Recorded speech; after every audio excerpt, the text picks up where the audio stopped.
That's my bag. Fingers off my bag. Why is your bag? It's my bag. But it's my box. Yeah, but it's in your box. You can't see it. Ladies and gentlemen, this is an interview called The Phone in between Brisbane's most famous fashion photographer and me, Marc Steiner, or Stark Minor if you're dyslexic.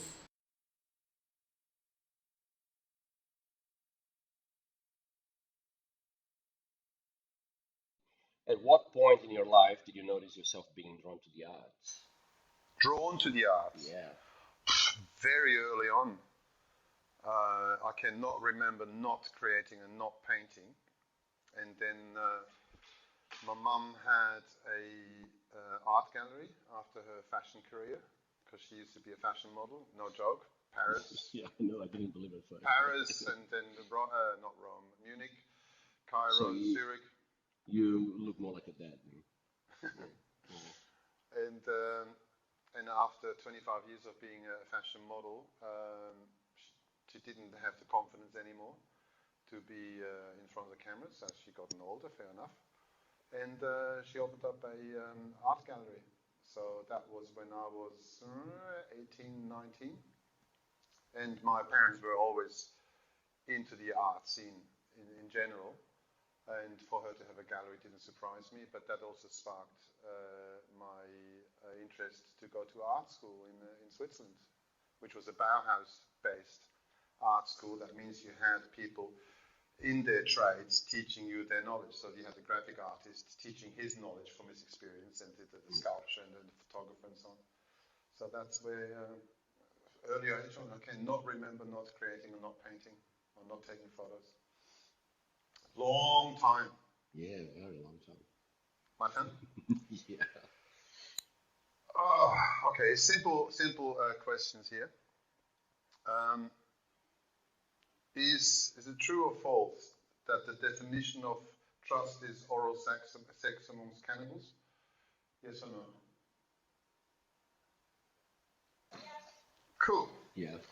What do you prefer, digital or film?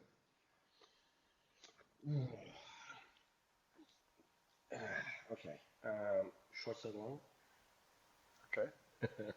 I never cared for photography before digital. Right? Yeah. First time I remember taking a picture was a digital. It wasn't even a proper camera; it was a webcam. I remember them. It was a webcam that you could take out of the computer and take it with you. It had batteries and a little viewfinder. It was shit, but my mom had the Yashica point and shoot. Yep. That got stolen eventually because it's Brazil. But I really didn't care for it. Yeah, you need to eat if you're drinking. I got into photography because of the tech, so it was digital.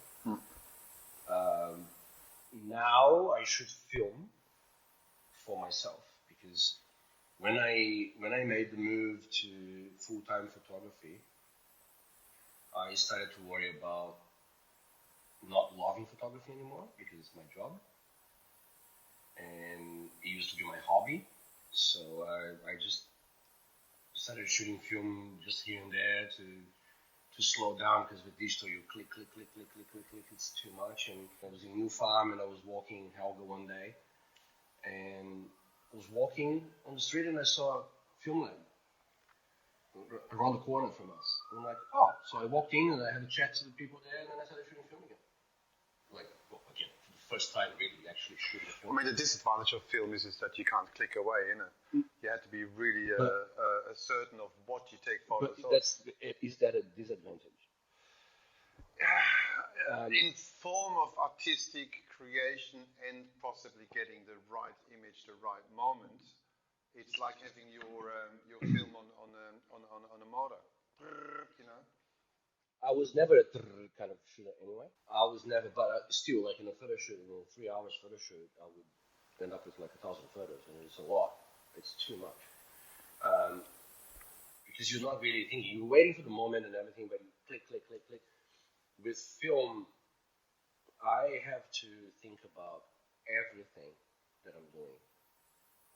Everything. I need to take my time because it costs money. If I'm shooting with a medium format, my medium format camera, it's $6 to $7 a photo. Possibly, because you still use film, you are more the photographer than most who only use digital. Because it's a nice balance, to go back to the old times where every photo has a value, and you can't just click away 36 images, But the thing is, so what I do is with film is I shoot film for myself. It's personal projects, it's my personal life, it's people I meet on the street. I'm trying to do more of that, like just shooting strangers. It's more of a personal thing because I cannot shoot film for clients. They're not going to pay for it. No. It's too expensive. And so I am right now. I am enjoying shooting film more than shooting digital. That's the answer to your question. Right now, I like film more than digital, but as a professional photographer, I can't shoot film. Even today, if you go to a good college for photography, a good university, a good school for photography, they will get you shooting film because these cameras today, they do everything for you. You don't need to know what to do. Yeah, okay. Right? And if you shoot film, you have to know what to do. Because if you don't know, you're going to get shit photos. True or false? Your kids used to take their smelly shoes off in the car after school. And you used to complain a lot about that. And to stop them, you made your feet really stinky one day and rubbed on their faces when they went to bed one night, and they couldn't get the smell of their faces. It was worse than that. It's worse. No, my kids, I did about 780 k's every week because I lived up in the mountains, Coranda. The kids went to school down in Cairns. So 780 k's every week.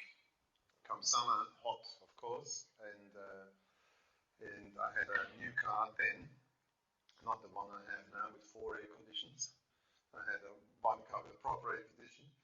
And what the kids would do after a smelly day, they would take their shoes off. Of course, that's the first thing you do when you get home. You take your shoes off. I change my pants. So the moment I get home, so same thing with these guys coming into the car. It was take shoes off. But because they were carrying their shoes all day, the smell in the car was awful. So I asked them not to. They ignored me. And I asked them not to. And they ignored me. And I asked them not to. And they ignored me. So, and I thought, okay, I'm going to pay them back. Because in one stage I was going to, that stinks while driving. And the next thing is I've got this foot in my face from somebody sitting in the back. 4 kids at the time. 3 of mine. 1 came with a package. 4.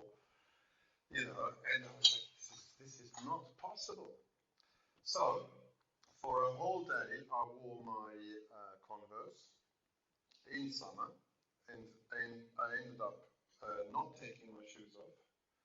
I ended up cooking in them, so I was the only one in the house who didn't take the shoes off.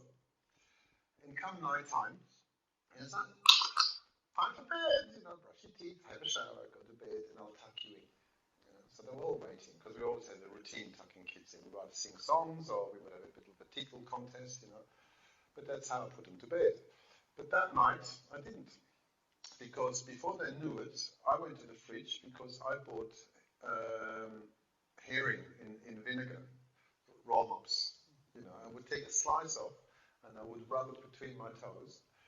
After I taken my shoes and my socks off, rub it between the toes. And I went to the kids, each individually said, close your eyes, I have a surprise for you. They went, next thing is, my foot goes into their face. And everybody, so all 4 of them, one after another, they stormed to the bathroom. We had 2 sinks and 4 people.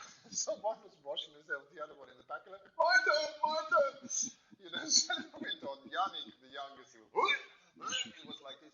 Guess what they've never done ever since? They've never taken their shoes off in the car again.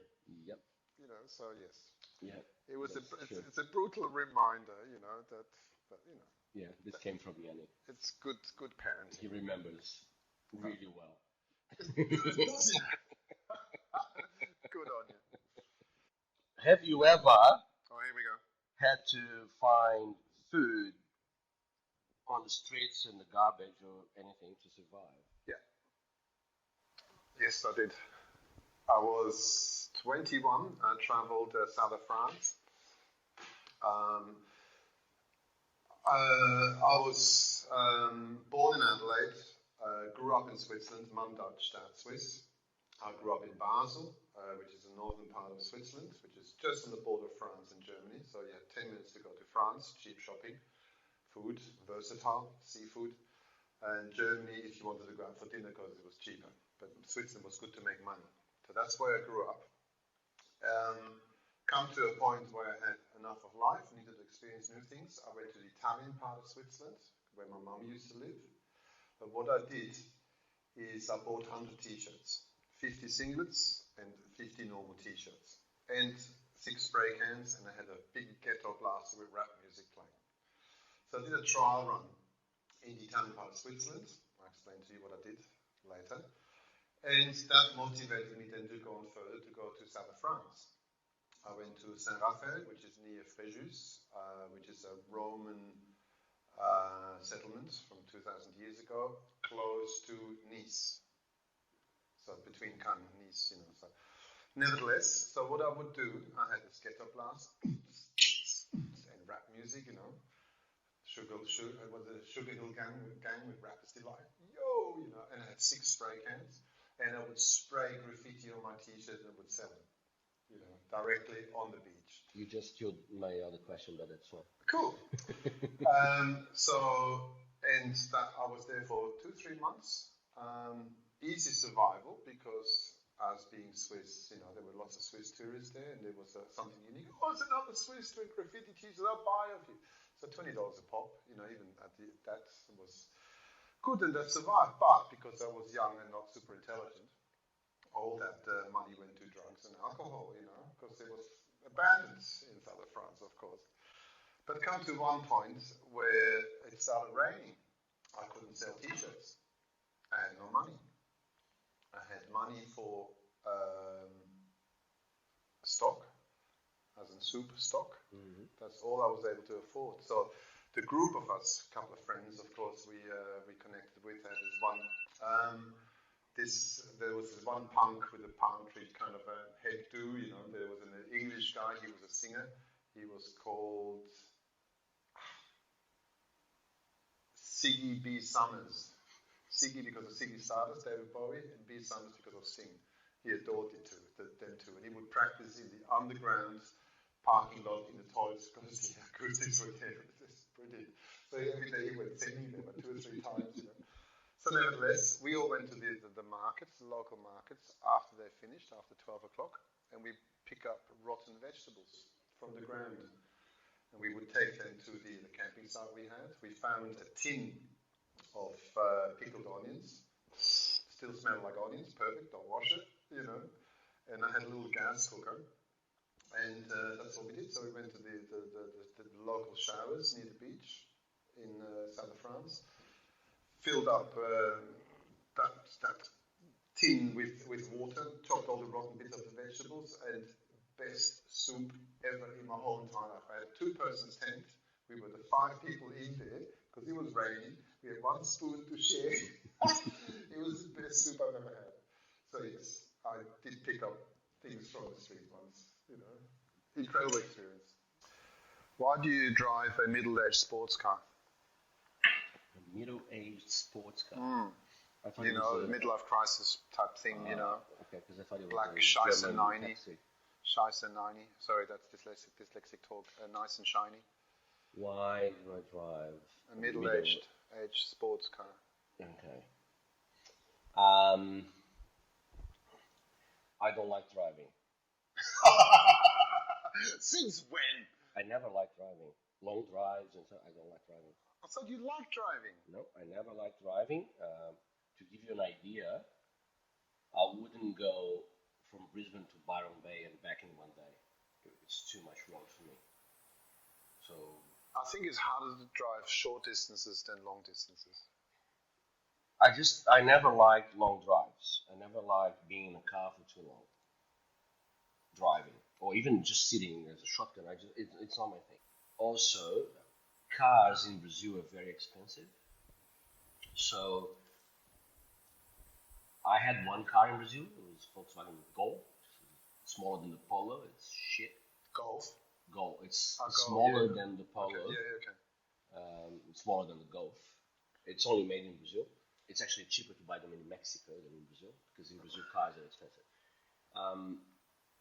I had that car for a little bit. It was my dad's car, and then he kind of gave it to me, but it was still his car. Then I moved. I couldn't take it with me because it was expensive to garage and all that kind of stuff. And then I came to Australia. I lived in Sydney, so I didn't need a car because I lived like 2 minutes walk to the train station, and it was expensive to have a car there because I was in the city. When I moved to Brisbane, I bought an old car, like a Kia Rio, piece of shit. I had that car for like 2 years, and I had to replace the clutch cable like 3 times or something. It was horrible. And then I got a job in a mining company. It was good money. So a year later, I bought my first brand new car, a Honda Civic. Because a Honda Civic in Brazil, it's like, it's a really good car. Well, it's the upgrade of a Toyota, isn't it? You got Toyota, Honda, No, and you got Lexus. No, in Brazil, it's like it has always been Volkswagen, Fiat, Chevrolet, which is GM. That's a big jump from Fiat to Chevrolet. It's like Fiat. And Ford. Fiat because like, they were the 4 brands being made in Brazil because we didn't have imports. Yeah, okay. So they were the 4 brands being made in What Brazil. the Fiat? Any or the Cinquecento? Lots of different Fiat. We had factories in Brazil. Yeah. We made them there. So all the models, we had them.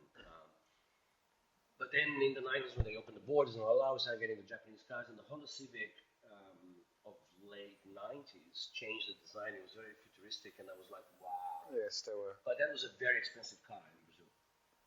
So when I went to buy my Honda Civic, I actually wanted that model, but then that year they changed, and I got the new one. And I'm like, Still doesn't explain why you drive a middle-aged sports car. I'm getting there. It's a short story long. Okay, here we go. That's my Yeah, thing, you know? yeah, I'm learning from you. Okay, I've been knowing you for a while now. So I bought that Honda Civic in 2012, so I drove that car for 9 years. And then I turned 40, had all that shit happen to me. That's not a reason to do. Yes. That's in there. Somewhere, maybe.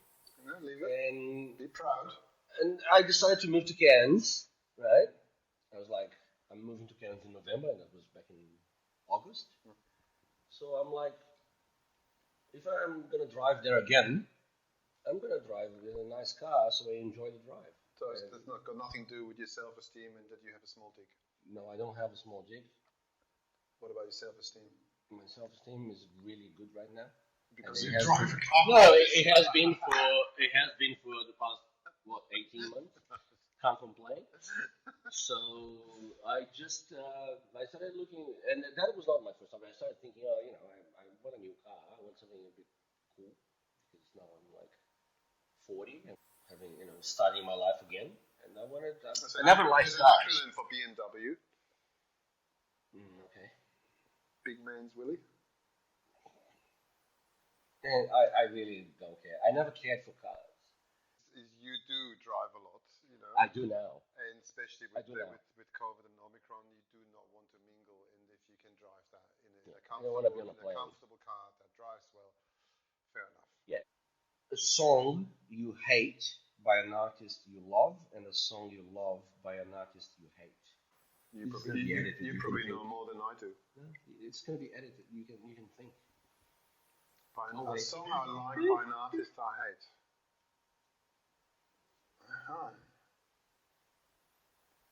Nothing on the top of my head. You know anything I don't know? No. This is just it's a genuine question. And a song I hate by an artist, well, Queen. So you love Queen? I used to be Queen fan from 14 till about 19, 20 years old. My mum is a Queen fan. I had school scrapbooks full with articles of Queen from music magazines, teenager music magazines. So I cut them up and would stick them in my scrapbook. So I was a devout Queen fan thanks to my parents, who introduced me to the White Album, the Night at the Opera, and then I pinched a record, took it to my room, and it was my record. First concert I've ever went to was with my dad in tow, the 19th of May 1977, which was the Queen's Day at the Races tour. I wasn't born then. My dad and me together, and I was seeing Freddie Mercury prancing around on stage with his tight leotard on, It's like, and the music, it was incredible. What an experience for a first concert.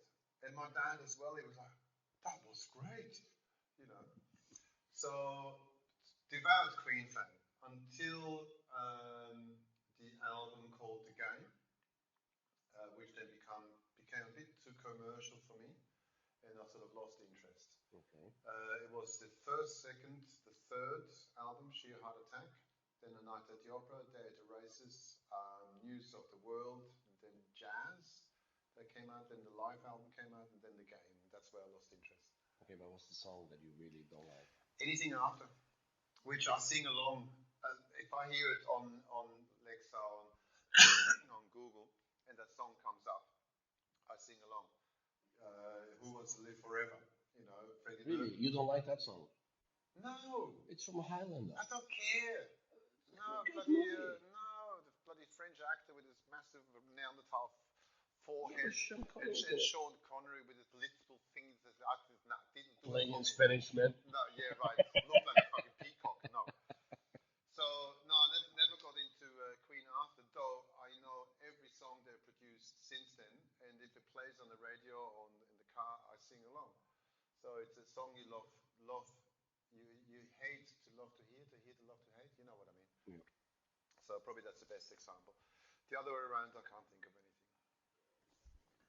You have to. This is part of the thing. Man, That's why you're getting paid. With gin tonic, and cheese. cheese. Very cheesy there. There's always cheese here. So that's the band I like, but the song I don't. The song I like, but the band I don't. Honestly, I can't think of anything. Okay. So give this a.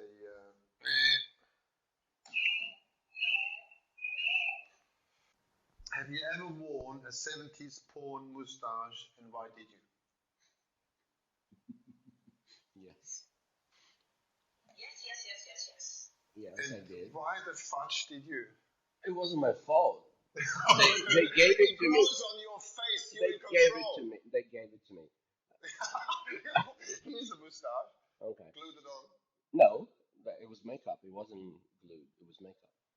Okay. I had a beard like this, like I always have, and hair was pretty much like that as well. And I went on set for a TV show as an extra. And I got there. I went through the costume, and it was a 1970s scene for a show called Young Rock. I can say it now because it was season 1. And I went through costume. They gave me this weird clothes, and then I went through makeup. I was sitting there waiting for makeup, and they grabbed me, and they just painted a mustache on my face. And I told them, if you need to shave me, do whatever. I don't care. You're an extra. You do whatever. And I, nah, just that. And then I sat down again, waiting. And then another makeup artist came and grabbed me. That's not good enough. And that's one that I actually know. I know her. She was the head of the makeup for that part. And so I went back and they gave me more of a mustache. And then they shaved me. And they tried to do something to my hair. I'm not sure what. And then I finally went on set and they removed me from set. And then they sent me home. They didn't use me at all. You walked home with a 70s porn moustache. Well, I went back to costume to change clothes again. So I gave them back the clothes, put my clothes on, hopped in the car. I was in Redcliffe, so it was probably like a 30-minute drive to Brisbane. And on my way home, I decided to go to Bunnings. I totally forgot. I forgot I had a 1970s porn style mustache on my face. So people were kind of staring at me. It was really Good, that answered that question. Yeah, that was my whole just came and gone. You were never wrong, and I'm always right. So when we disagree, you lose. Right. No. Convince me otherwise. Because I'm always right. This is a positive. Bruno, I am 18 years older than you. I have 18 years more of life experience. I'm not a drama queen like you are. I'm not Latino. I'm a bit more northerner. That means I'm a bit more focused and a little bit more objective. Yeah. Shut up. A little bit more objective, and rational. So, when it comes to knowledge and wisdom, as you know, it comes to the end. Plus, I'm Swiss, and they're like this. They're pretty much like this. I'm a Virgo, so you're Taurian. You're emotional. You like. I'm gonna come to this later. There's a difference between you and me. Well, I'm rational. So how rational. Fudge can you think that you are right when I'm not wrong? I don't think I'm right. I am. I know that. That illusion I'd like to pros to. Here you go. How many times we've been there? Here, for Bruno, for his illusions. How many times we've been there? We've been there quite a few times. Have you noticed that at a certain point I just shut up? Do you know why? Because those who talk shut up. Those who talk don't know. Those who know don't talk. Chinese proverb. So you never shut up.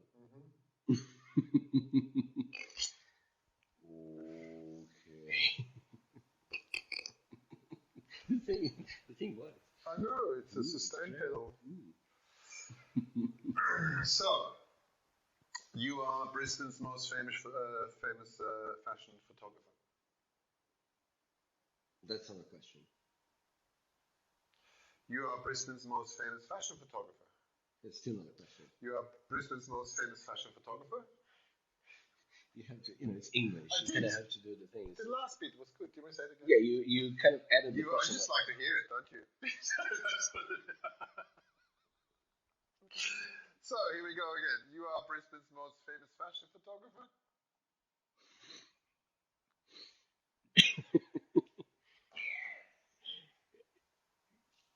Can you? No, that's the question.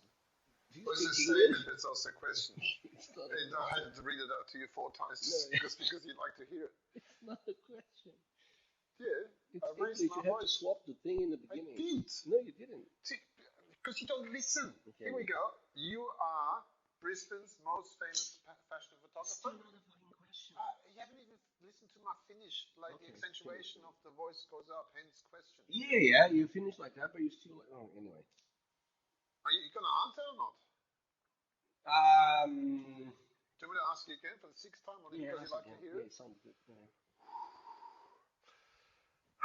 Okay. You are Brisbane's most famous fashion photographer.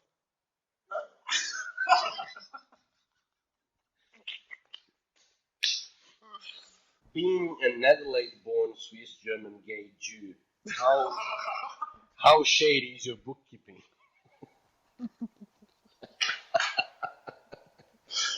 Oh, that's funny. Well, Steiner, my surname, was the last one on Schindler's List at Steven Spielberg's film. So funny that. My surname came up 1203, first time in Hamburg. And the Steiner direct translated it means the stoner, not that one, but the one in the stone quarry is the mason. So he was the one who was chopping stones in the stone quarry for house building, for roads and stuff like that. So that's where my surname comes up, because Steiner, stoner, stonemason, not Jewish. I mean, later, down the line generations, somebody got, I don't know, a Mazel Tov and So you suck at finance? Big time. Big time. That's all I'm asking. Yeah, no, I'm not good. I've never charged for a photo shoot. Yeah. I've never paid a model because it's purely for fashion. Though my series are valued between about 1,400